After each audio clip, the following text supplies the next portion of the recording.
Let's talk about actinobacteria, also known as actinomycetes or just actinos for short. We'll talk about what these things are, why they matter to the SIRS patients, and what we can do to mitigate their influence on our SIRS recovery.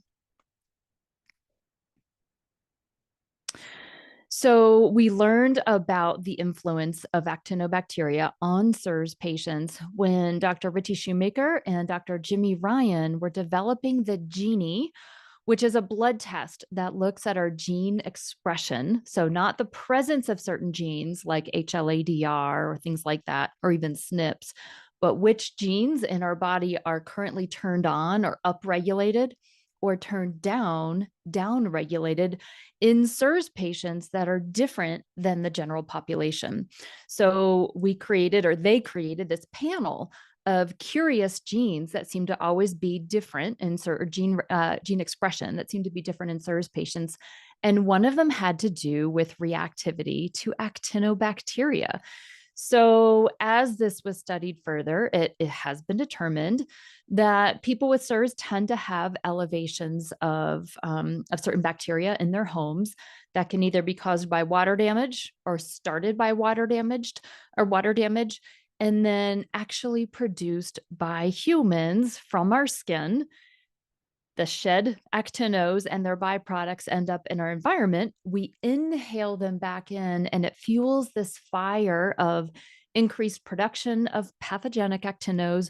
We breathe them back in, as well as their byproducts, which are considered biotoxins. And it perpetuates SIRS, causes SIRS, and just continues this positive feedback loop until we can break that cycle. So it was through the Genie research that we originally found out that actinobacteria are of importance to the SIRS patient. There are a lot of people who have gone to great lengths to decrease their exposure to mold and even to another kind of bacterial toxin called endotoxin that can be in our water damaged home or from other exposures. And they're still not getting well. And it turns out that actinos appear to be the culprit. So that's why we're talking about this. We'll be digging into this more together. And this as well, even if we are in a low mold environment and following the steps of the Shoemaker Protocol, we may get stuck with stubborn labs, and especially TGF beta 1, which is one of our inflammatory cytokines. We may have persistent symptoms. We may have treatment resistant MARCONs and minimal improvements on our brain MRI, the neuroquant MRI, due to exposure to this gram positive bacteria. So that's why it's important. There are a lot of people who are getting stuck on their SIRS journey, and it's because of actinobacteria. So here are a few fun facts, a few fun things that we know about actinos to date. They are commonly found in soil outside, as well as in and on the human body and on animals. They produce toxins such as mycolic acid in their cell walls, which are very inflammatory when they are inhaled. And when we inhale this mycolic acid, it is associated with an increase in TGF beta 1. They require a fairly high amount of moisture to propagate and stay alive. So they're going to be more commonly found near places that we sweat. If we have oily skin, we may have higher levels than the next person. They can be found in places like vaginal cavities, sinuses, inside drains that we use, like when we shower and they come off of our body. These bacteria come off of our body, and then they can propagate in a moist shower drain, and even in an HVAC condensate line. They feed on yeast. Interesting. So far, it's only the human habitat actinos that are being linked to SIRS and health impacts that we are aware of at this time. So in other words, we are the source.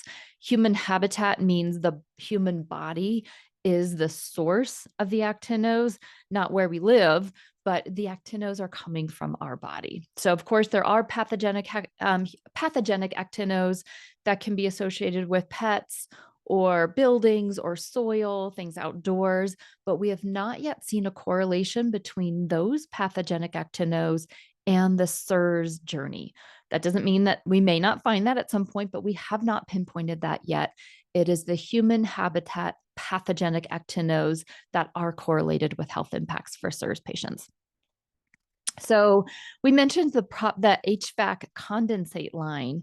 We are seeing that actinos can propagate interact in our HVAC system.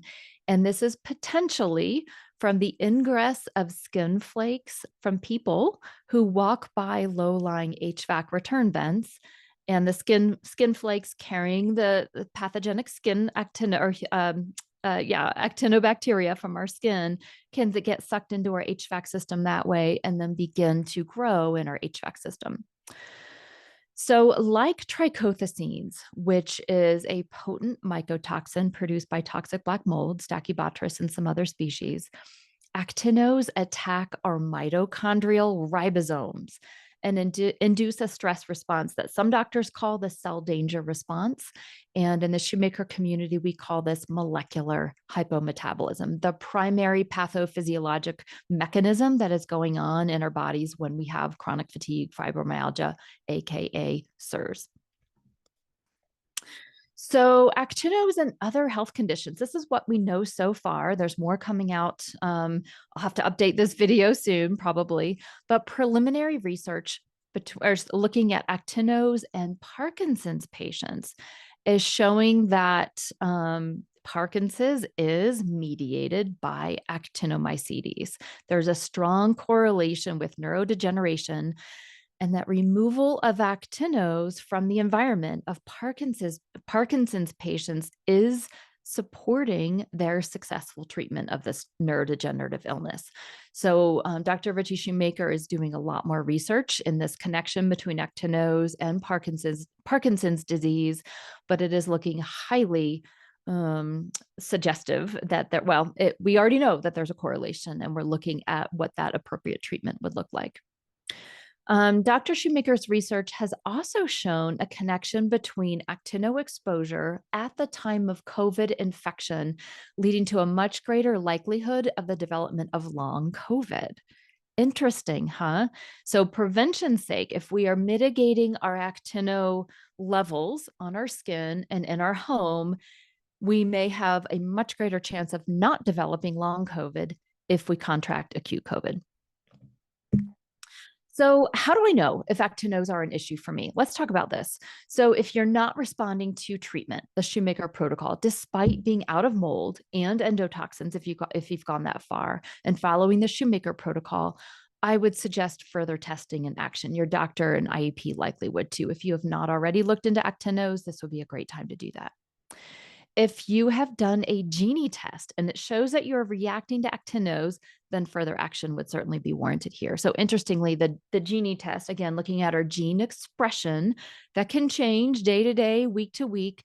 But if you do this blood test and it is showing that you have a classic pattern of reactivity to actinos, then that would indicate that the place that you are living in at the time that you did that test likely has elevated actinos. You or someone in your house is producing an elevation of human habitat pathogenic actinos that your body is currently reacting to. It doesn't mean you will always react to actinos, but at the time that you did that blood draw, you had upregulated gene expression indicating current reactivity at that time.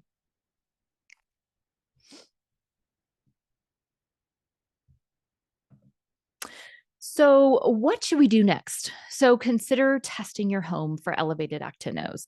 Envirobiomics is currently the only lab that is offering actino testing, but they have multiple types of samples, and they will probably have more types, within several months of launching even this video.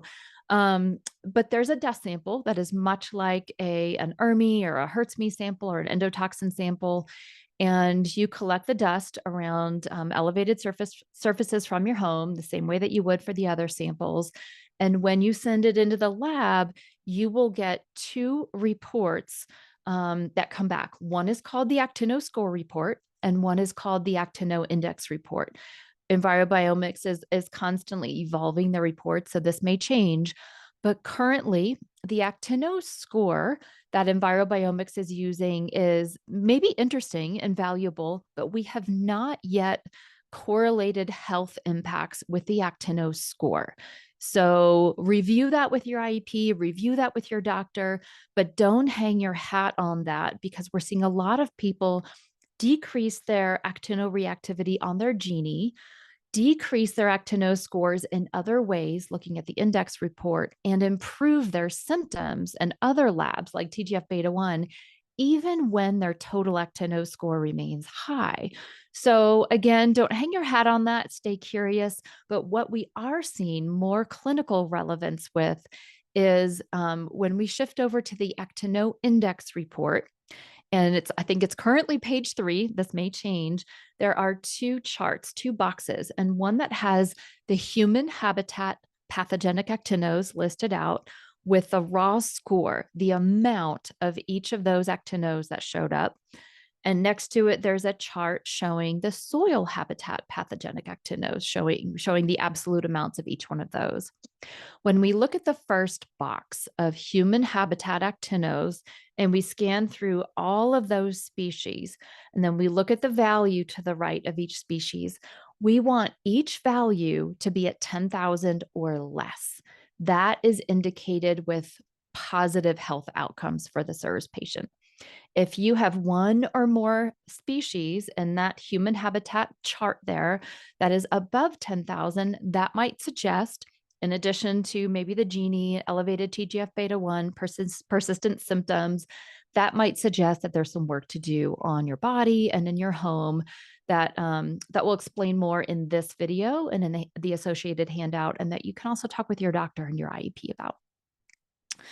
I want to mention the prevalence index and the dominance index, also known as the PI and the DI. Initially, when this test came out, there was some correlation between having an elevated PI or an elevated DI and SIRS impacts or correlations of other things on the genie, basically showing actinoreactivity. As we are looking at those numbers more and more over time, they can still have relevance for the very first time somebody does this dust sample. If they haven't pre-cleaned their home and they just sample their house as is, that PI and that DI might have value. But what we have found is that over time, people start really aggressively cleaning their house and their soil habitat levels tend to get really low, and their human habitat levels become lower, but not lower as quickly as the soil habitat actinos do. And so, because the PI and the DI are ratios comparing human habitat to soil habitat levels, the ratios can actually start to get higher because our house gets so clean of the soil habitat actinos that even though we're reducing the absolute value of the human habitat actinos, they are not reducing as quickly, and so the PI and the DI can actually get higher, and that can freak people out. And I want to say, don't go there. That is where we're looking at the raw values. We just want to see those raw scores of your human habitat actinos coming down to 10,000 or less. The two that we are seeing as the most stubborn are Propionibacterium acnes, and I think the other one is Corynebacterium tuberculostericum. So if those two are high on your report, you're not alone. They are high for a lot of us, and our goal is to have them at 10,000 or less. Another thing that you can do is to actually test your skin to see what your current level of actino production is. This is pretty cool. So let's say you do a dust sample of your home, it's elevated. We could assume that the SIRS patient is contributing to those elevations, but that's not always true. And because the protocol or the guidelines, the best practices for mitigating actinos do involve personal hygiene, we don't want to assume that it's only the SIRS patient that is contributing to the high load. It might be another family member that's asymptomatic, but they have elevated pathogenic skin actinos that are going into the household dust, and then the SIRS patient is reacting to. So, in my opinion, it is wise to test all family members to test the skin. There's an Actinos skin test that EnviroBiomics offers. It's a little Q-tip, kind of like a COVID test. It comes in a little tube. There are instructions for rubbing it for 30 seconds behind one ear, and then you cap it off, send it, and they're going to give you the raw actino scores, much like in the human habitat pathogenic actino table of your index report if you do a dust sample. It has the main 5 human habitat actinos that are elevated in SIRS patients. So this includes Propionibacterium acnes, Cornybacterium tuberculostericum, and 3 others of significance. So a little bit like a Hertzme test, if you will.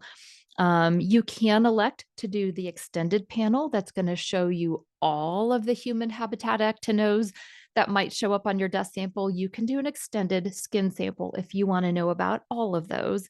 Most of us are doing the basic one that just looks at the 5 key human habitat actinos.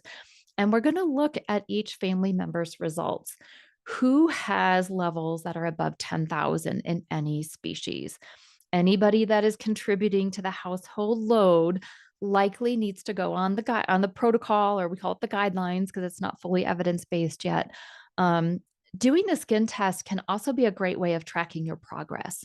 If you are the SIRS patient and you are currently shedding a lot per your skin results, then it would be nice to see that that amount that your skin is producing coming down over time.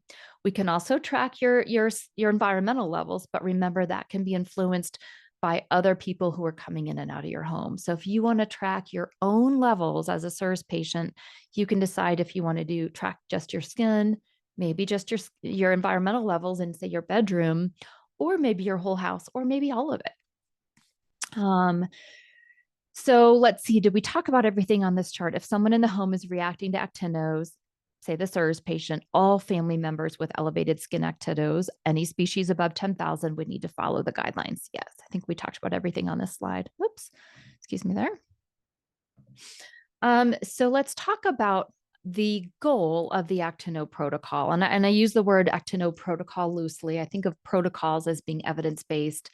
This is evidence informed, yet I don't know that we're calling it yet a protocol.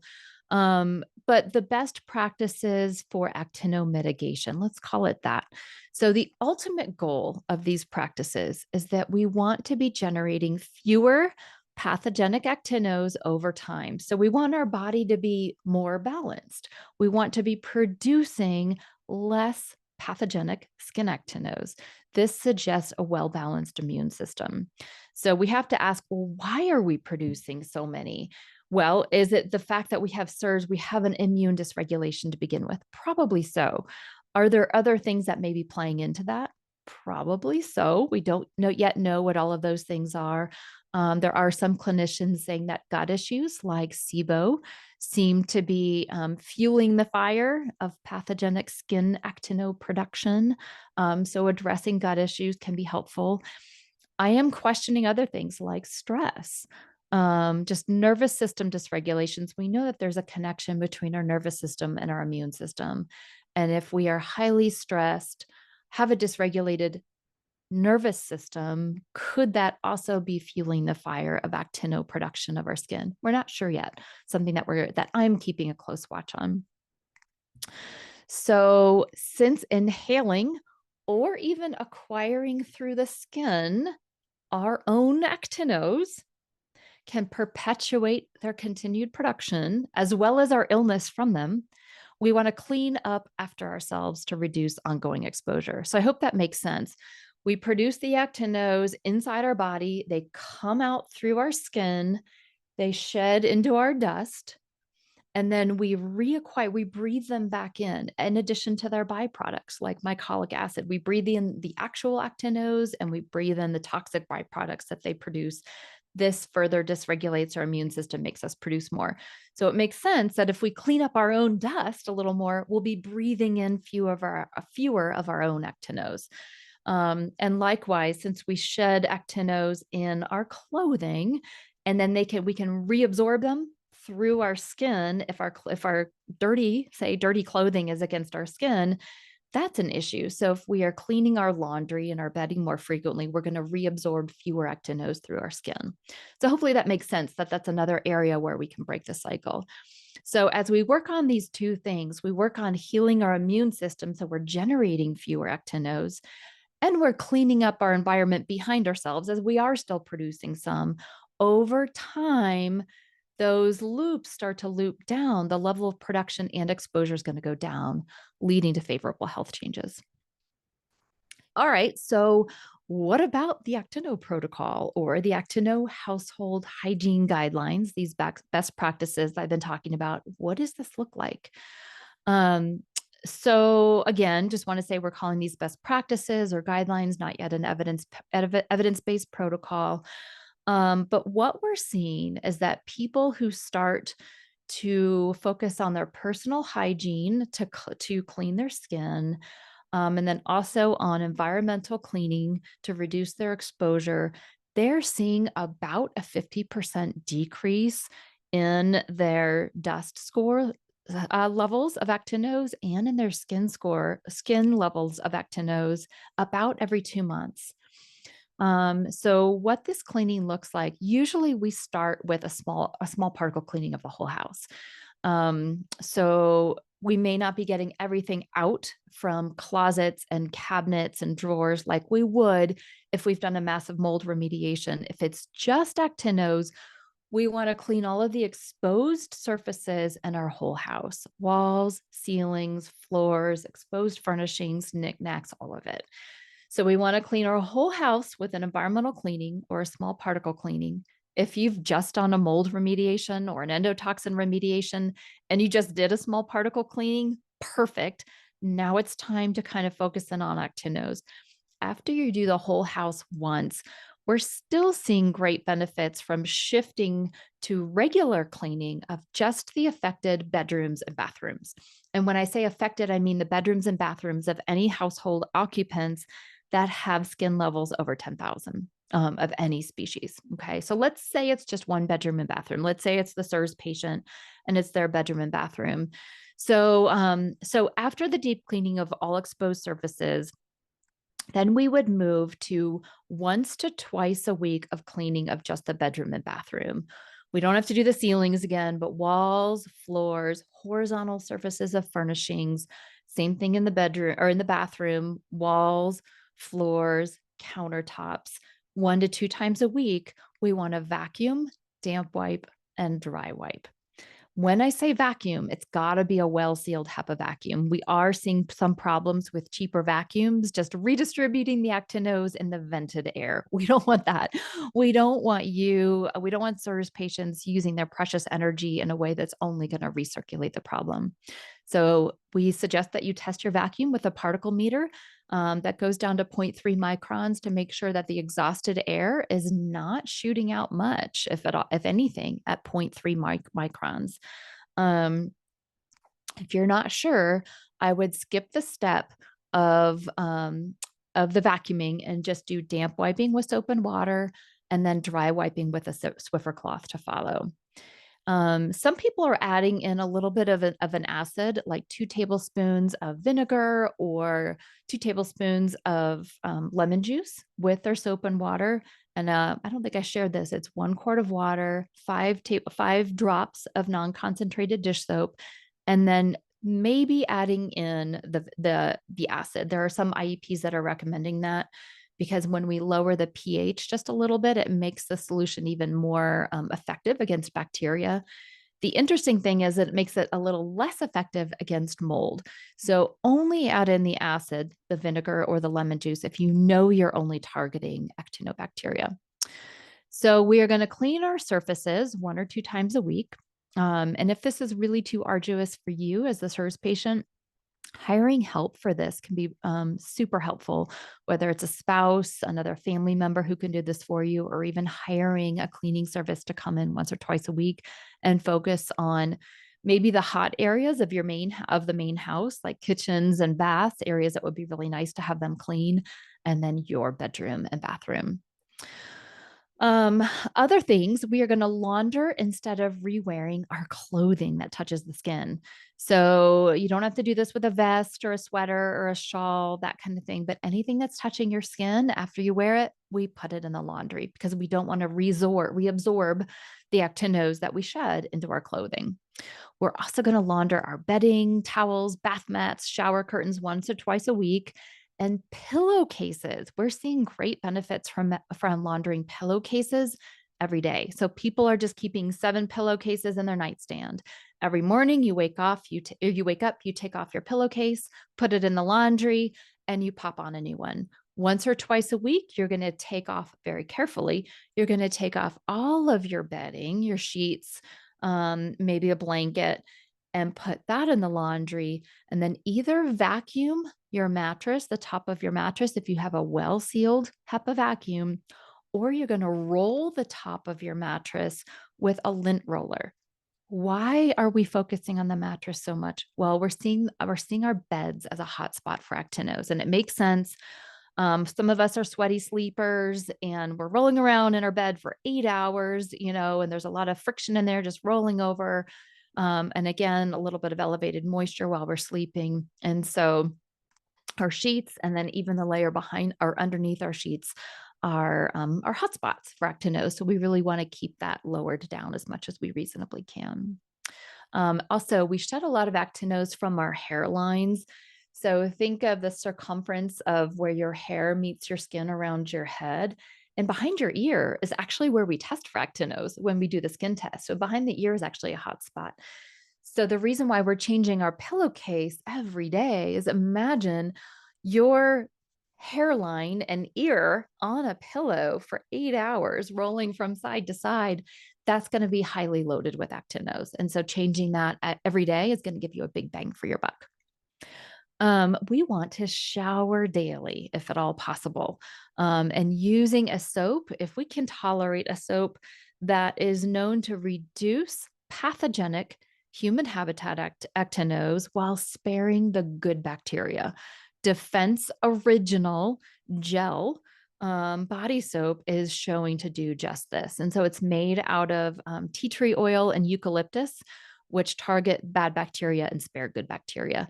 If that is not tolerable to you, then a gentle Castile soap and maybe using a loofah or another way of exfoliating your skin. If your skin can tolerate it, maybe once or twice a week.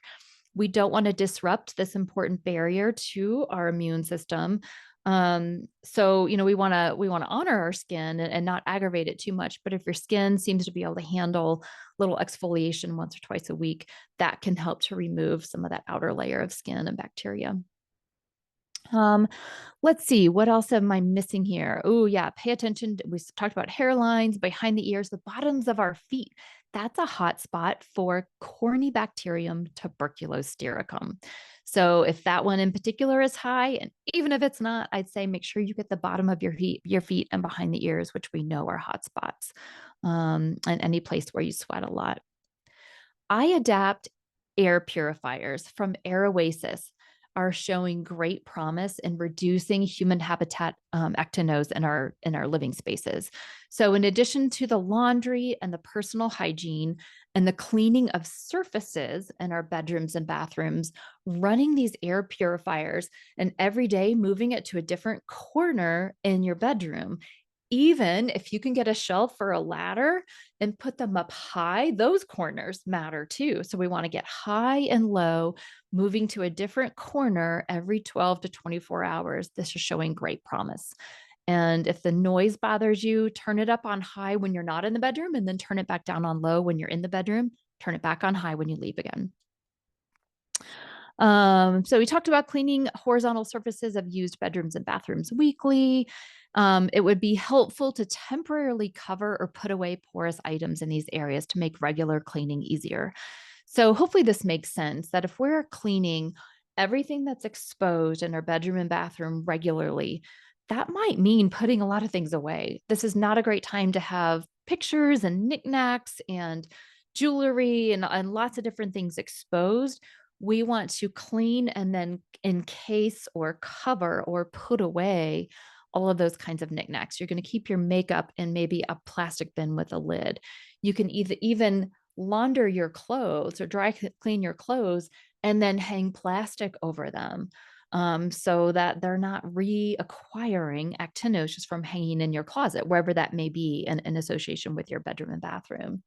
Knickknacks on your bedside table, keep them to a minimum, because whatever you have exposed, you're going to need to wipe down once or twice a week with, and the damp wiping is going to be with a microfiber cloth, your soap and water, and you're going to go over all those surfaces and knickknacks. And then you're going to go over, once it's dry, you're going to go over again with the dry Swiffer. These are a type of reusable, or I'm sorry, disposable microfiber cloths that are um, maybe in your earlier stages of actino mitigation when you're probably removing a lot heavier burden of actinos than later on down the road. You might want to just use these as disposable ones and throw them away rather than putting them in your laundry and risk kind of exposing your home to these actinos. So how do we clean our bathrooms besides just the floor and the walls and maybe the counter surface? What do we do with our sinks and our showers and tubs? Good question. So when we wash our hands, wash our body, the actinos can get stuck in the drain. And so we want to use hydrogen peroxide at least every month, about a cup of hydrogen peroxide, scrub it out with a bottle brush every month.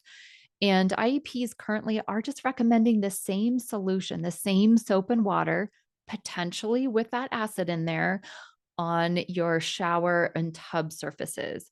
And in my shopping section of my website, and I think even in the handout, yeah, I think I put it in this handout too.